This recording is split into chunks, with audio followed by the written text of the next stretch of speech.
Retarded, written by Gregory Patrick Travers. A pair of stubby, blistered hands hovered over the keyboard at the computer hub of the central library. 8 fingers and 2 lazy thumbs were arched at the ready, and yet they did not move. Brett Furlong watched the blinking text bar flashing back at him from the monitor, prompting for an email address. He glanced to his left, where sat a scruffy old native man. The beaten-looking man mumbled to himself, his head buried low into his chest, and his keyboard untouched. He hadn't even logged in. Then he looked to his right, where sat a young man watching a Jonas Brother music video. He had a blank stare and a goofy smile. There was something off with him. Brett just couldn't put his finger on what. His bloodshot eyes shifted back to the blinking bar on the monitor, prompting him for an email address. Then he looked down to his hands hovering over the keyboard, afraid to begin. For if he started, he knew that he would be one of them. The public internet crowd. Ugh, what a bunch of freaks. How had he ever gotten so low as to be among the likes of them? No time for that now, he thought. Just get this over with and get the fuck out of here. His fingers went to work. Username: sexmachine69@gmail.com. Password: big titties. Brett scratched his bald head. With the exception of a few lonely hairs looking like cacti in the desert, its surface was as smooth and glowing as a lane in a bowling alley, and wrapped around its sides a patch of dark stubble that looked like worn Velcro. His free hand rubbed motherly on his rumbling gut. He felt old. There was no question that the sexually adventurous rock star persona of his youth had long since decomposed, leaving this loose lump of hair and skin in its wake. The boy that spawned that sultry email handle was dead and gone. And even though Brett knew he was long overdue for an email address update, even though he knew that sexmachine69@gmail.com was not helping him in the job market, he never changed it. Why, you ask? Well, you nosy little bitch, as stupid as it may sound to the privileged likes of you, that stupid handle was the only lasting testament to his lustful, exuberant youth, a time in his life he desperately yearned to relive. But here he was, the band split, the girl gone, hair gone, life shitty. If he did get a new email address, no one would ever remember that fun-loving goof who could play the shit out of a guitar and go shot for shot with the best of them. That boy, that Sex Machine 69, would be lost forever, buried in the ever-falling sands of time. Today would not be that day. Brett had more important business to attend to. Upon signing into his account, he was greeted with a new message notification from Tinder. Its subject read, "Congratulations, Brett. You have a new match." Matches, for Brett nowadays, were rare, and when they did occur, he usually wasn't very happy with the results. He'd imagined that if he threw out a big enough net and liked as many photos as possible, that he was likely to catch a greater number of fish. But sadly, most of the fish he caught were ones that he was eager to give back to the sea. But not this one. She was something else. Arlene. She had this free-spirited party girl thing about her, but also she looked innocent, like the partying hadn't got the best of her yet. He couldn't quite nail down her nationality, though. She looked mixed, maybe Asian white or black Mexican, but she was flawless. Once again his fingers went to work. "Hey, Arlene, look at us. We matched." Brett stared at the screen for a moment. Delete. Maybe just "hey" to start, he decided. He typed the 3 letters, said one last goodbye to Arlene's beautiful, racially ambiguous face, and logged off from Tinder, heading quickly to his Royal Bank online banking account. There, another home page prompted him for his card number and password. No matter how many times he punched in his account number, he never did manage to memorize it. He sat there, his eyes darted at the cards in his hands, clicking away at the keyboard, sounding more like the second hand on a grandfather clock than a human typing on a computer. Once past the security questions, he hastily transferred $20 from his savings into his checking account so he could grab a few after-work joints. Tonight, he was getting high, but with any luck, tomorrow, he'd be getting laid. The next day, after he clocked out, Brett headed straight back to the library to see if Arlene had replied. He was in such a rush that he didn't even change out of his steel toes and dusty work cargoes.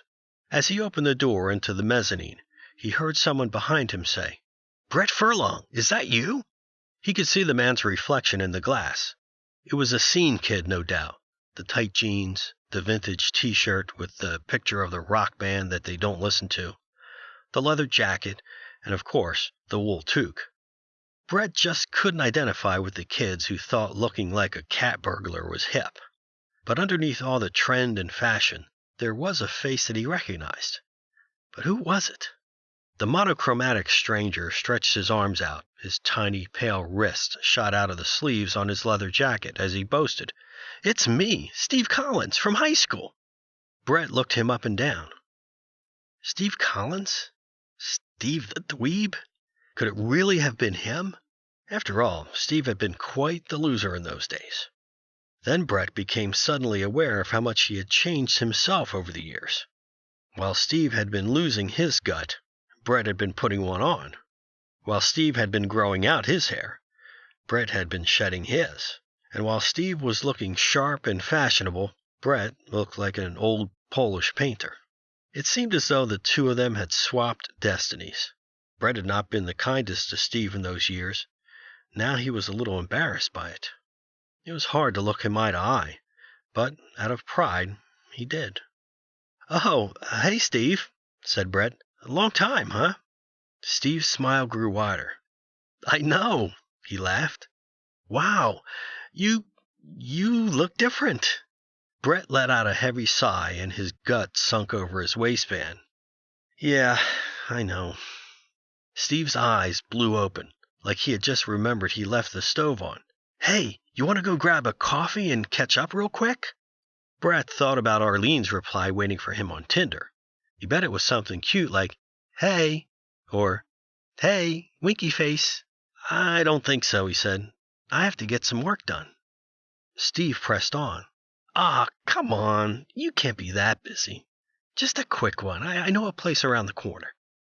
It was strange to Brett that Steve was so intent on catching up. They were hardly friends in high school. Brett was in a popular rock band, and Steve watched anime and did math. But he agreed anyway, feeling sorry for the way he had treated Steve in the past. Maybe, he thought, an act of kindness might help turn around his karma, if there ever were such a thing. Once inside the coffee shop, Brett turned to Steve in the line and asked, "So why were you in the library?" "Research," said Steve with a grin. "So, you still in that band?" "No," answered Brett. "We split up a few years ago." That's too bad," said Steve. "You guys were good." "Thanks," Brett replied. "So, what are you up to these days?" Brett pointed to his chalky steel-toed boots. "Construction. You?" Steve opened his mouth to speak, but just as he did, the barista shouted, "Next in line, please." Brett turned to her. "Hey, can I get a small medium? No room?" $2.50, she answered. Brett removed his debit card from his wallet, and the barista handed him the machine. He looked over his shoulder quickly as he punched in his password, and then handed it back to the girl at the counter. I'm sorry, it didn't go through," she said. The machine gave that embarrassing harsh buzz of a denied transaction as the receipt printed out.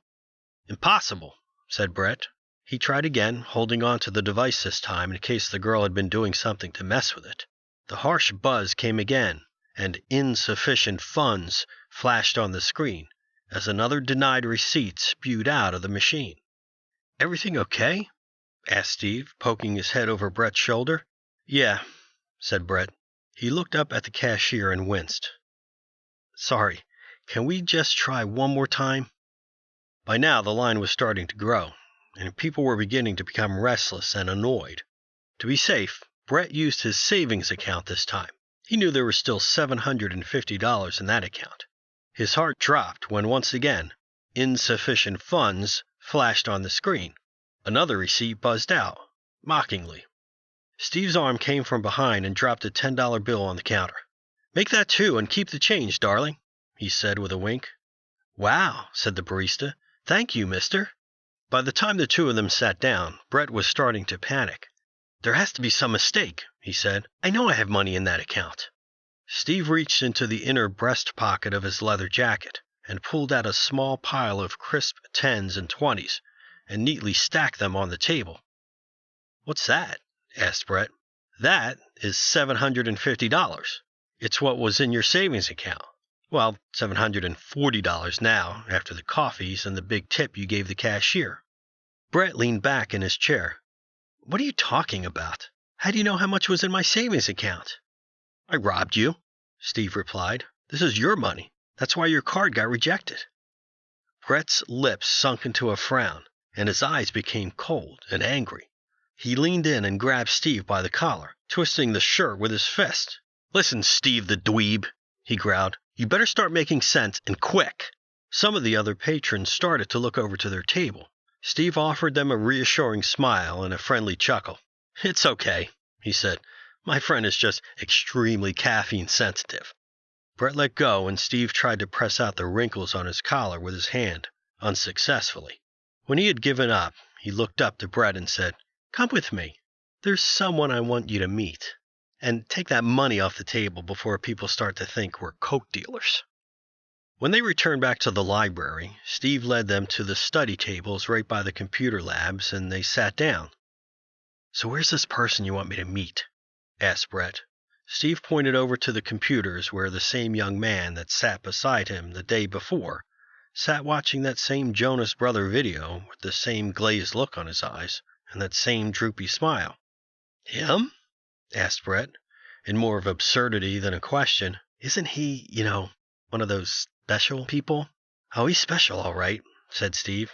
"But you mean, is he retarded?" And the answer to that is yes, very. But like a transformer, there is more to him than meets the eye. Brett stared blankly back at Steve. He wasn't sure what he'd just heard. Steve saw he had fallen off and tried quickly to recalculate his explanation. "Okay," he said finally, shooting off a couple of finger guns. "Have you ever seen Rain Man?" Brett perched up in his seat now that there was a familiar topic. "That movie with Tom Cruise and Dustin Hoffman?" Steve's eyes lit up. Yeah, he nodded. "You know it. So remember when Tom Cruise figures out that even though Dustin Hoffman is retarded, he has an amazing ability for retaining information, like numbers, and then they go to Las Vegas to count cards?" Brett nodded fondly, and Steve continued full barrel. "That's what is called savant syndrome, which is basically the case in where, though most of the parts of the brain that make us our social selves are inactive in these people, another part of the brain, one that us normal folk do not have access to, is awakened." Brett was starting to gain interest. He scooched his seat closer and asked, "What kind of part of the brain?" Steve shrugged. "It's different all the time. Kim Peek, the guy that Dustin Hoffman's character is based on, he can memorize everything. Books, people's conversations, blackjack cards." "No shit, huh?" Steve continued on. "This other guy, Stephen Wiltshire, took a helicopter ride over the city of London, and when he got back home, he drew an identical image of the view from the copter. Every building, every street, every car, every lamppost, it was fixed to his memory." Then he pointed to the young man at the computer. "Wally over there has his own mutant powers. Much like Peak, he can retain information at lightning-fast speeds. Reading lips, counting keys, counting cards." "Get the fuck out of here," whispered Brett with childish excitement. "So have you, taken him to Vegas, like in the movie?" "Unfortunately, that Scientologist bastard ruined it for the rest of us. I'd be outed the second I brought Wally into one of those places. But here, at the library, people don't give a fuck. And that's how we cash in. Every day, people come here to use the computers. They enter email addresses, passwords, credit card numbers, all of it." It suddenly hit Brett like a punch in the face. "Are you saying that guy stole my banking information when I came in here yesterday?" Steve leaned in and whispered, but his eyes looked like they were going to pop out of his skull. "That's exactly what I'm saying." Brett found it hard to hold on to his anger. After all, the story was so crazy, it was kind of cool. He found himself wanting to know more. "So, how much have you, made off him?" Steve darted back, offended. Made off him. Brett, I'm not his pimp. I'm not his slave master. He makes $40 a week. His mom thinks I give it to him to help around the house with chores and learn responsibilities. Bullshit like that. His mom? Yeah, I'm his big brother. I signed up thinking it would be good for my resume. But now that I have Wally, why would I work? This is my job, and it fucking pays. Brett ran his hands across the smooth surface of his head, taking it all in. How did you discover this? I was logging into my Pornhub account. I like to troll the message boards, and I typed in my password. That's when Wally, at the other end of the couch, shouts out my password at the top of his lungs, while his mom was right downstairs. It wouldn't have been so bad had the password not been so vulgar. What was the password? Steve grinned. The same as your email password. Sex Machine 69. Big titties? Steve nodded. Yes, it was big titties. Wait a second, said Brett, his index finger up for a pause. Are you telling me you were on Pornhub when you're supposed to be babysitting a dude that's mentally challenged? Steve was again put on the offensive. Mentally challenged? That kid is a fucking superhero. He's a cash cow. You're missing the point, to the story. What I was trying to say is, I want to offer you a job. It pays $10,000. Brett's ears perked up like a dog hearing the jingling of a leash being taken off the rack. What exactly are we talking about here? Steve took the green light and began to lay it all down. The other day, Wally was doing his usual run of the labs, when this guy sits down beside him and logs into his email. He's nothing special. Generic, chubby, bald guy. No offense. Later, when I got the codes from Wally, I wasn't even going to bother checking his account. Guys like him usually have inboxes filled with final notices from collection agencies and Craigslist reply notices from transvestites. Anyway, I'm glad I checked because this guy was the fucking whale of all fucking whales. You ready for this?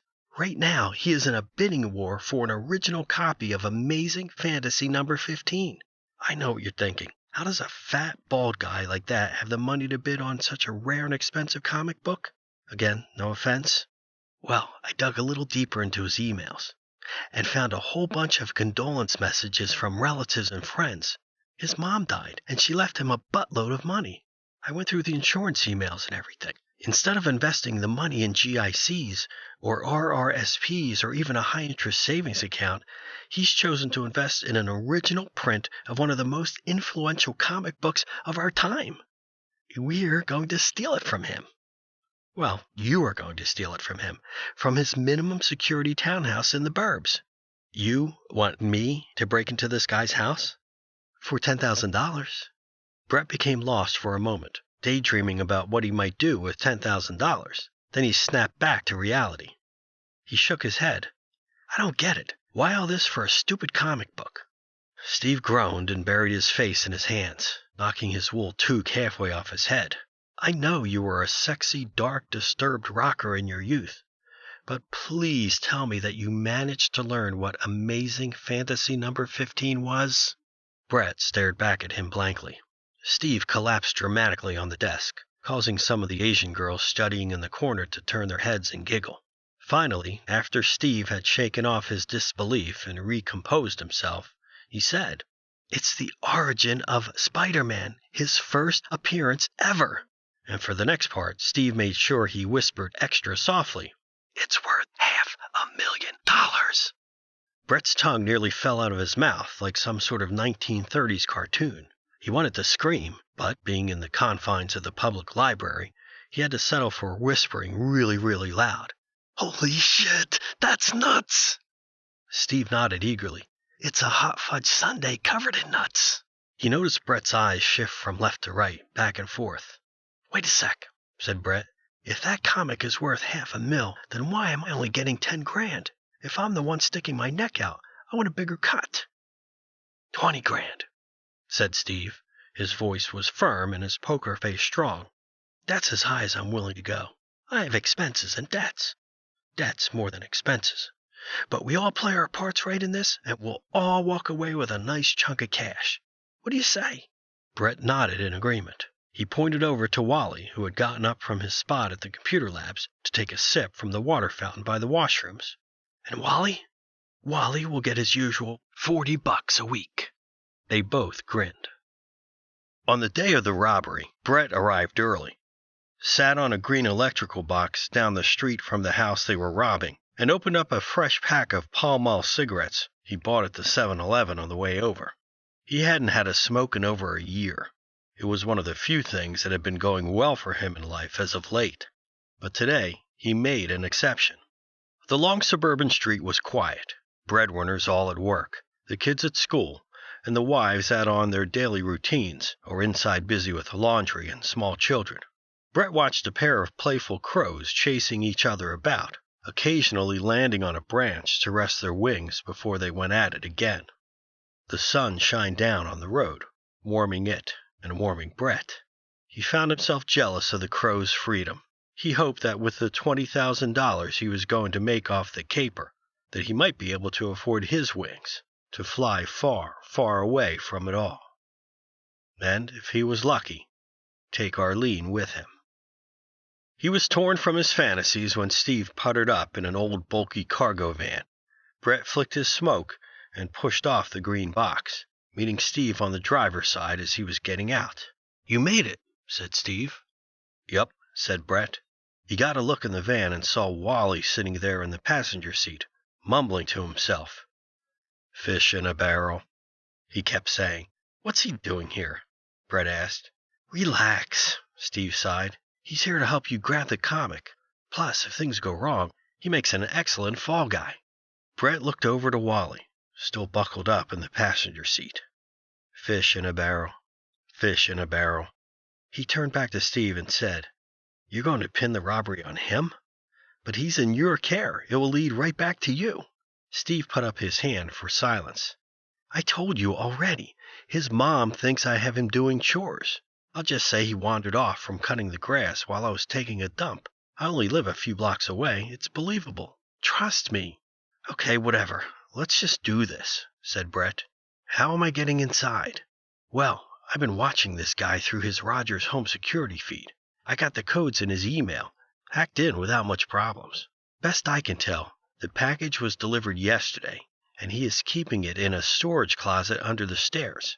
I've also learned that every morning after coffee, he spends about 25 minutes in the shitter and cracks the window just a tad to air out his filth till he comes home for lunch. Today was no different, even with a comic in there worth $500,000. Steve laughed. "I know, right? This geek is more retarded than Wally," he said, jerking his thumb towards the savant in the van. "So," he continued, "are you ready to get fucking rich?" Brett took a deep breath.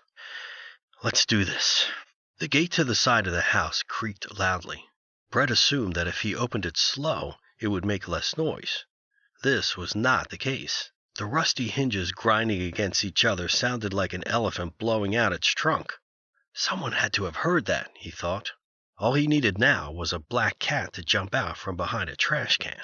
He hadn't even broken in yet, and already he was having regrets. This wasn't like him. He didn't do stuff like this. He couldn't turn back now, though. That would just be one more thing Steve the dweeb could rub in his face.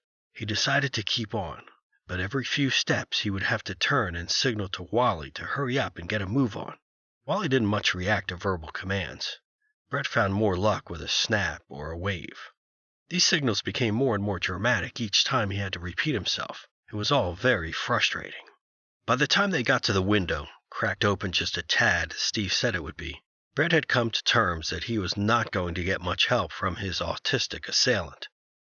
"I'm ditching Wally," he said into the walkie-talkie that Steve had given him before they separated. There was a brief silence from the other end, and then, with a pop of static, Steve's choppy and distorted voice returned. "It's your call, bud. He can be the lookout. If anyone finds him there, they'll just think he wandered in. The cameras have been cut, so you are clear to go. Get in there and let's get this over with." Brett turned to Wally. "You stay here, okay?" The young boy looked down at his shoes, muttering, "Fish in a barrel, fish in a barrel." "Forget it," sighed Brett. The window slid open in a pale blue, modestly decorated bathroom, and a pair of black runners pushed their way inside, knocking figurines of the Hulk in Captain America off the windowsill and into the toilet with a plunk. The shoes became legs, the legs became a body, and then, after the intruder's pudgy gut had squeezed its way through, there came a shiny bald head, glowing red from both exhaustion and embarrassment. The intruder, however discombobulated, was in. He used his walkie-talkie to notify his accomplice back in the van. A sigh of elation came from the other end. "Yes, great news, Brett. The comic is in the storage room under the stairs to your right when you exit the bathroom. Go get that sucker and we're out of here." Brett took a deep breath, opened the bathroom door, and crept into the hallway. His heart pounded so hard he thought it was going to tip off the neighbors. With each step, he half expected someone to jump out at him. Police, the guy who owned the house, the Texas Chainsaw Massacre guy, a fucking two-headed tiger. The hallway opened up into the main living room, and his eyes fixed on the storage closet under the stairs, on the right, just as Steve had said. The comic seemed to call to him from behind the wooden door.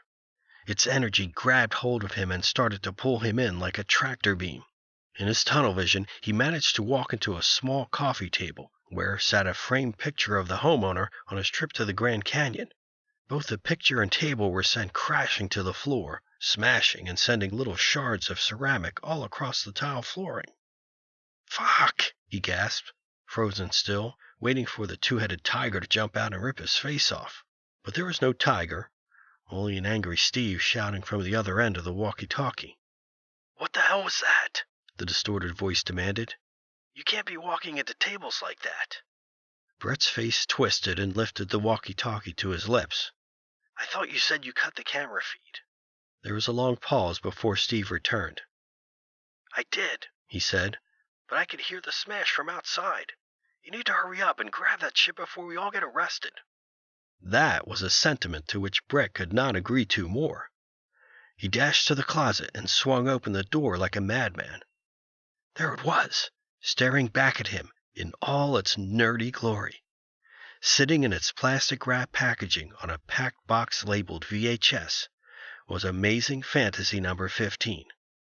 The familiar superhero in red and blue tights swung high over the city on a web. The cartoon text read, "Introducing Spider-Man." The top right corner boasted its original sale price, 12 cents. Brett swiped it from the top of the box and barreled out of there like a freight train. After parting ways with Steve and Wally, Brett rushed over to the library so he could finally see if Arlene had replied to his message. He sat down next to an older white man with pop bottle glasses and a comb-over. As he logged into his Tinder account, he found himself hiding his password from the old man. After all, he knew what kind of crazy people were out there. Once logged in, he saw that Arlene had replied. His day was getting better and better. The message read, "Hey, cutie." Fireworks blasted off in his belly, and a small smile crept further and further upwards until it seemed his face had split in half. He couldn't remember the last time someone referred to him as cute. That Arlene, she sure was a gem. Brett had never found much luck with the gems in the past, strictly for the reason that those kinds of girls are all looking for men with money. But now, with the 20 grand coming his way after Steve found a buyer for the comic on the black market, he would be one of those guys. And he was going to spoil this girl, he decided. Limo rides, fancy dinners with steak and lobster, maybe even dessert. You know you've made it when you can think about getting dessert. He opened up a chat box and typed, "Do you like steak and lobster, Arlene?" His heart nearly skipped a beat when he saw she was replying just then. A moment passed, and then two, and then she used an emoticon. That was a sure sign of flirtation. His fingers danced across the keyboard as he punched in his next question. "Would you like to get some steak and lobster with me?" There was a pause, one that to Brett seemed like forever, and then finally she replied, "Sure. Where?"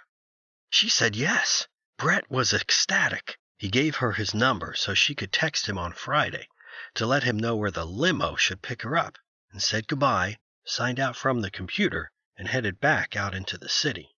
He probably could have flown home that day, gliding softly on the wings of new love, just like the crows. As Brett fiddled with his keys in front of his apartment building, he noticed there was a man by the mailbox smiling at him. He had never seen the man around the building before, but even still, the man seemed to recognize him. He smiled at Brett like they were old friends, and even started to make his way over. He gave a neighborly wave and said, "Brett Furlong. Brett Furlong, is that really you?" Here we go, thought Brett. Another old fan about to comment on how much hair I've lost. "Yes, that's me," he said. "May I help you?" The smile dropped from the stranger's face as he pulled out a badge from the inner pocket of his jacket. "My name is Detective Mallory Hines," said the man. "Brett Furlong, you are under arrest for breaking and entering and theft over $5,000. Brett swallowed hard and turned to run, but it was no use. Police in riot gear began to reveal themselves from the sides of houses, behind cars and trees, all of them pointing their weapons directly at Brett's head. In one last Hail Mary effort, Brett turned back to the detective and with his most innocent face said, "There must be some kind of misunderstanding. I didn't do any of that." 2 large policemen grabbed him, one to hold him still, the other to put him into handcuffs. The cold steel closed tightly around his wrists. "I hate to tell you this," said the detective, taking his time in reproaching, "but we have the whole thing on film. The homeowner had a security system in the house. You didn't even wear a mask. Your fingerprints are everywhere." "Brett, exactly how stupid are you?" The detective had to have been lying. He had to. Otherwise, that would mean Steve had lied about cutting the feed. And that would mean Steve had been setting him up to take the fall all along. A satisfied smile smeared across Steve's face as he sat back in the driver's seat of the van parked in the driveway of Wally's mother's house. He had just left an anonymous tip with the local Crime Stoppers hotline, reporting he had seen a bald man creeping around a house over on Landon Avenue, leaving with what looked to be a comic book. Brett, the poor sap, had fallen for it hook, line, and sinker. How pleasant, Steve thought, that not only did he find someone to take the fall for the caper, but also got to get a little revenge on one of the many cool kids from high school that never gave him the time of day. He had been so lost in his daydreams he almost forgot that Wally was still in the van with him, only coming back to reality when he saw the boy pick the comic up from the center console. He felt a sudden panic, as one would when a toddler picked up a glass vase. "Easy there, bud," said Steve. He talked calm and slow, as one would to a jumper out on the ledge of a skyscraper. He slowly started to lean in, careful not to make any sudden movements, careful not to trigger one of Wally's wild fits. His hand reached to snatch it back when suddenly, bam! A bang on the driver's side door.